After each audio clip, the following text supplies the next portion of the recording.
کیا آپ جاننا چاہیں گے کہ شب معراج رسول کی حقیقت کیا ہے؟ یہ واقعہ یا یہ سفر ظاہری اور دنیاوی ہے یا خواب کی بات ہے یا کچھ اور حقیقت ہے؟ اس واقعے سے متعلق آیت سورہ بنی اسرائیل سورہ نمبر 17 کی آیت نمبر 1 میں مسجد الحرام سے کیا مراد ہے، اور اس سفر میں مسجد الاقصی سے کون سی مسجد مقصود ہے؟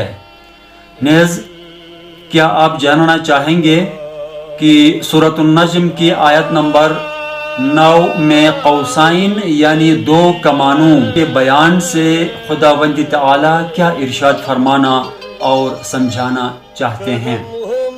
تو آپ یہ ویڈیو ضرور دیکھیے اور مکمل دیکھیے، بلکہ میں یہ کہوں گا کہ بار بار دیکھیے تاکہ حقائق